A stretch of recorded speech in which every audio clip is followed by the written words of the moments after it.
In 2025, Nintendo's average Metacritic score sat at a very polished 75, and that doesn't surprise me even in a year that kicks off a new console generation for them. It's because Nintendo knows how to make great games, but they have a history of deciding to do a thing. Unsurprisingly, there are a lot of great Nintendo games with a lot of singular giant flaws, more than I was willing to take into account doing this video the first time around, and so back, by popular demand, it's more fantastic Nintendo games with one particular flaw that makes the experience significantly less fun.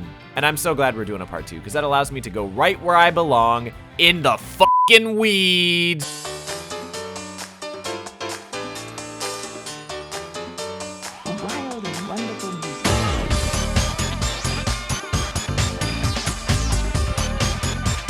Do we consider Mario Maker the weeds? June 5th, 2014, an image leaks online shortly before E3 showing a booth Nintendo had for an unannounced game called Mario Maker. People were immediately buzzing because making Mario levels sounds like a really good time, and if you want to know what Nintendo did when they found the guy who posted this pic, head on over to LiveLeak. As the cue into existence for this series, you could say Mario Maker's always been slightly cursed. The first game had the greatest UI, the greatest features, it was one of the most daring applications of the Mario franchise in a very generic period, and it comes out on the Wii U. It still manages impressive sales despite that, but imagine if this game could come out on a platform that was bought by more than 8 people. Lo and behold, Mario Maker 2 in 2019, which does add a lot, not necessarily to the formula, but there's more stuff, and you know, coming out for Switch 1 can actually be enjoyed by people who enjoy things worth being enjoyed. But Mario Maker 2 has a much less optimal constructive layout, a lot of features missing. The entire game is built with simultaneous multiplayer in mind, even though it runs like the Postman from Twilight Princess and needed to be added in months after launch. Free updates!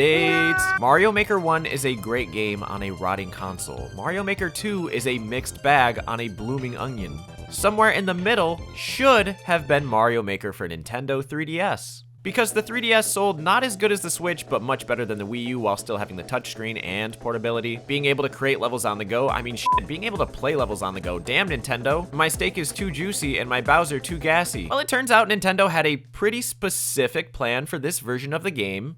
This time we're focused on bringing players together with their local friends to build communities that are more closely knit.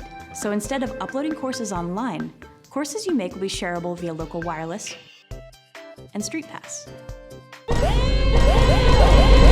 This is not happening. It can't be happening. So pretty on par for Nintendo at the time. It's just like, hey, you did all this work, you put online in the game, you are able to download random courses. Why did we cut online upload and search? Local sharing, says the friendly company. Street Pass, touch grass, find Cass. Ass. They neutered Course World for the 3DS, meaning there is barely any interaction with one of the biggest pieces of Mario Maker, the online community. You can still share courses locally and via Street Pass, so I guess the 3DS version now has that over the Wii U version. But you couldn't upload 3DS courses, you could not search for Wii U courses, you just logged on and hoped that the recommended would deliver. And if there's one thing I've learned, it's that the algorithm never has your back. All right, so here we have Mario S by Terrence. Let's see what Terrence is cooking, because you never know.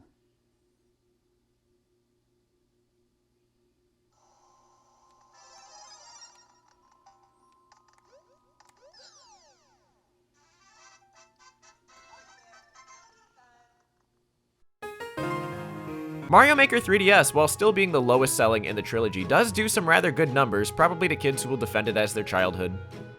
Good for you! Mario Maker 3DS is still everything the title promises. If it had come out without the Wii U version existing, would this even be a real complaint? Well, it definitely was in 2016, because that's how Nintendo chose to do it sequentially, and that is like 70% of the time how they end up in this position. Hi, this new game is good.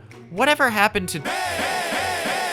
But on that topic, hello and thank you so much for clicking on this video. Maybe you saw the first video, maybe you didn't, maybe this is the first video you've seen on my channel. I'll catch you up to speed. I do like 2 things here. On the first video, I got a lot of comments asking why Paper Mario Sticker Star was on the list when it's not even slightly a good game, let alone great game. And to that, I agree, but that I put it there because not only is the lack of experience points the biggest flaw in my opinion, it is a flaw so large that it has continued to this day to infect every single new Paper Mario game. It is a flaw we never came back from. Color Splash was better, Origami King was really good, but both of these games, despite the things they do right, they do not have experience points, meaning that these RPGs need to be RPGs, and it all began with this little fucker Mario Dicker shit right here.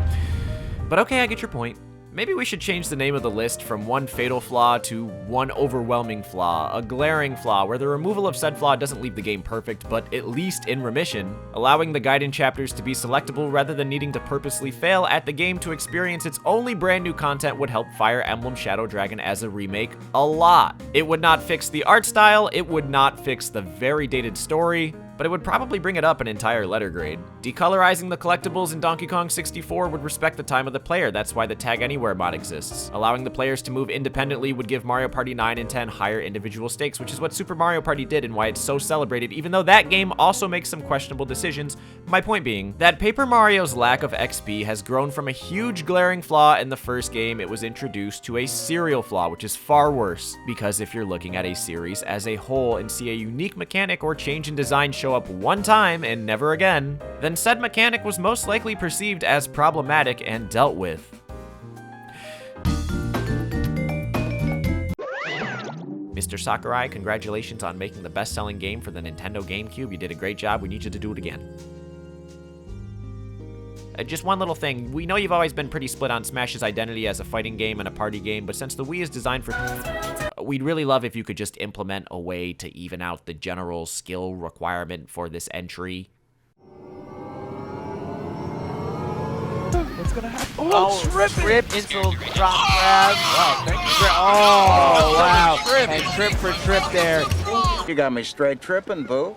Many theories exist as to why tripping was implemented as a mechanic in Super Smash Bros. Brawl. Some of the internet thinks it was to prevent highly competitive melee maneuvers, dolphin dashing, or backshotting, something like that. Others just think it was a more broad gesture towards the party elements of Smash over the fighting. The Wii was the biggest success Nintendo had in the home console market since the 90s, and that meant a lot of their mainstay IPs needed a makeover to go before such a large, brand new audience. Brawl is about to sell 13 million copies. It's many people's first Smash game, but how the heck are they ever gonna fare in the ring with a person who has been through both 64 or especially Melee? Turipingu desu. Every like 30 to 45 seconds of movement, your character just randomly trips, and people fucking hated this. As we know, fighting games are a raw matchup of skill. RNG has no place in a fighting game. Okay, well it does, it actually does like a lot, but should it really have a hold on something as simple as running left or right?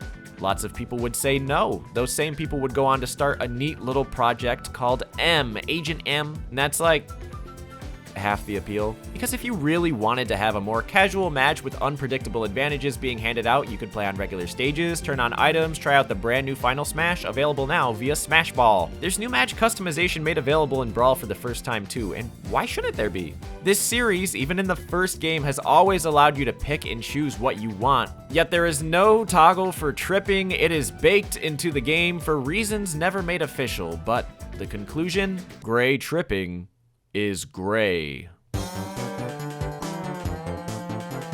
Why does this game cost $10? Honestly, why is it even a game? Boom, fatal flaw of form. The best Nintendo consoles have had pack-in titles, and if not that, they at least had something to fuck with, so that way when you don't have a game, or if you were just kind of taking a hawk tour, it's a neat little way to get to know the console before you take the next step.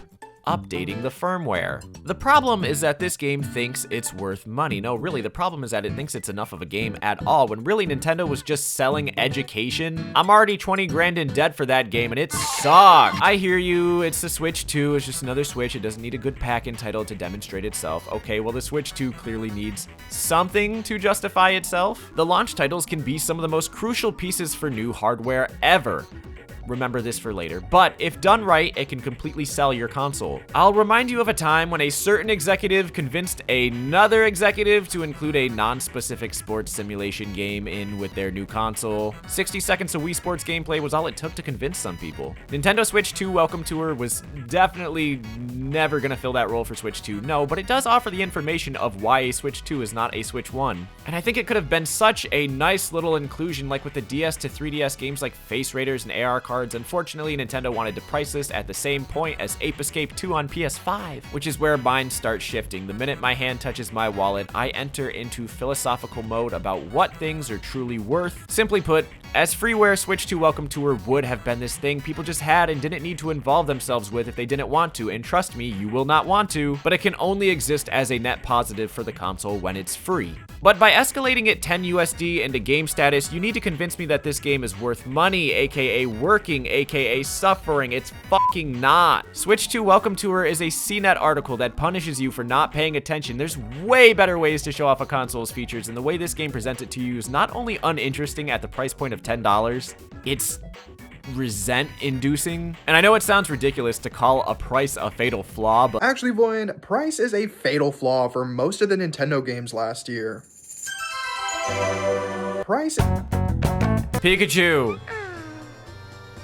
Pikachu. Pikachu. Pikachu. Pikachu! Pikachu, you sick f***. How dare you do this to me, you god stupid motherfucker, that ass. I can't believe this bullshit, man. Come on. Pikachu. Pikachu! Pikachu. Pikachu. Pikachu! Okay, with a tiny little peculiar Ozempic asterisk. Look, Mario 64 DS by itself is pretty solid, but it took a few years for people to realize that. When it came out, it was chronicled as another excellent game held back by its controls, much like Kid Icarus Uprising from the first video. But unlike Kid Icarus Uprising from the first video, this game would be blessed with two new options of play. The first was being backwards compatible on the 3DS, and the second was a port to the Wii U's Virtual Console. Now, what could these two consoles offer that this one does not? Browser!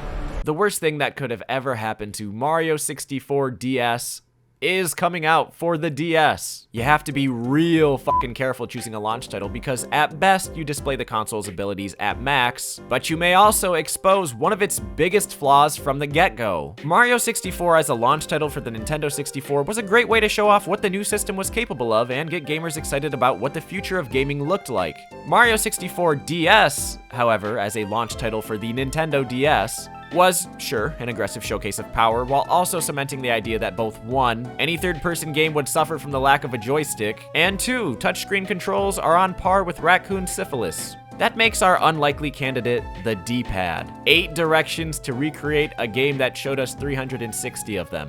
It does not help that you have to hold a button to reach max speed, also taking into account the game's kinda floaty physics. Maybe that has something to do with the fact that all 4 characters control differently on land, in water, and in air, but Mario 64 DS just feels less controllable with its controls. Gravity feels half clocked in alongside a little bit of lag when changing direction, probably because 8 directional movement. It's not as perfect as it should be, but playing this on a 3DS or Wii U is so vastly superior to playing it on a fat DS, or the absolute worst in my opinion, a DS Lite. And if we're talking about Nintendo games whose fatal flaw was forgiven by a later console's backwards compatibility, Nintendo has apologized for Pokemon Scarlet and Violet's technical problems and says they'll soon be Game fixed. Freak, you should be ashamed of yourselves for releasing a game like this. It's no. Why are we okay with a nowhere game near launching and ready not to be really being released. playable for the most part? Why is that good? This shit is a scam. 100% a scam. Not even close to being worth the Scarlet time and and money. Violet are a disgrace. These games are an embarrassment. Game Freak and the Pokemon Company should be ashamed for releasing something this terrible so quickly after stabilized, Arceus. it needs to be bug tested, it needs to be finished. That's the bottom line. This game, no matter how you slice it, is unfinished. Finished.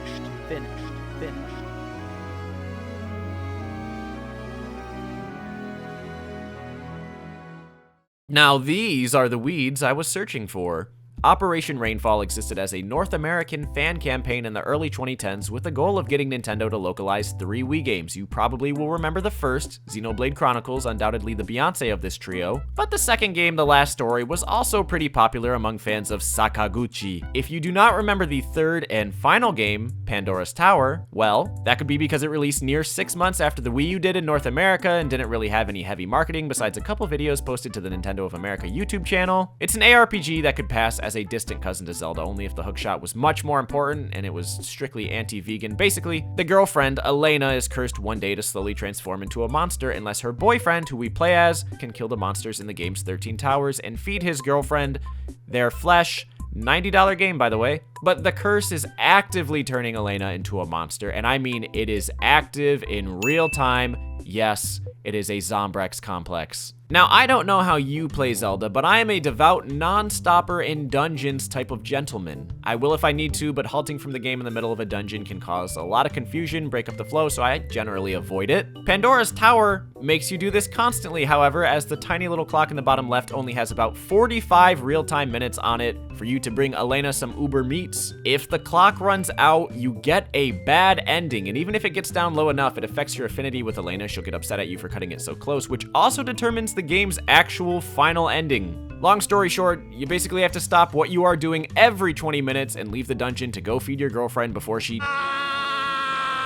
Pandora's Tower is built with these interruptions in mind, as in each of the towers there are shortcuts, but this also means that some dungeons, at best, take 3 to 4 visits if you find these shortcuts. You'll still have to go do a wellness check on Elena, and if you didn't find the shortcut, that entire next visit of the tower has you go through the same area. Also, there's a glitch in the North American version of the game.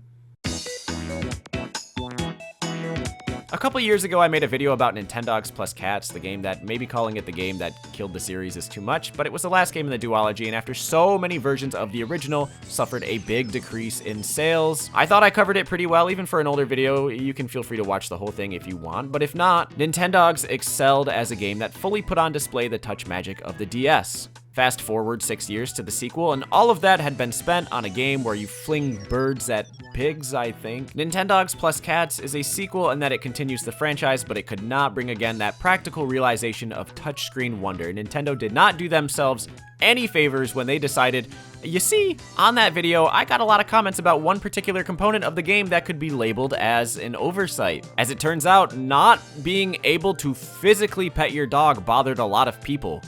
A lot of people. When you go to pet your dog, you are offered a silhouette like an unlockable character, and the dog is put on the brand new 3D but untouchable top screen.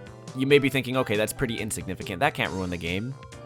Can it? I'm the one asking. I do see how this one tiny change breaks the immersion of contact with a digital pet, and I understand Nintendo's line of thinking in that a 3-dimensional dog would help the console redeem itself, especially then. It's just something I never personally chalked up to a fatal flaw. But I guess at the end of the day, it's all pretty subjective, isn't it? Is the lack of any real attack and echoes of wisdom in dealing with something as frequent as enemy encounters requiring to open a long menu and pray the AI does a good enough job on something you could easily do a fatal flaw? Is Mario Party the top 100 single board to host 100 of the best minigames across the series a fatal flaw? Is the frame rate in Dylan's Rolling Western a fatal flaw? Is the easiness of Kirby's Epic Yarn a fatal flaw? Is the necessity of the Core Crystal's gacha-style RNG in Xenoblade Chronicles 2 a fatal flaw? Maybe Four Swords Adventure should have been split screen instead of requiring the expensive setup it does. Maybe Wario Master of Disguise should have omitted any touchscreen controls for changing disguises to keep in line with an otherwise button-operated 2D platformer. Maybe if the rewards in Switch Sports weren't tied to an online clock and it had more than 6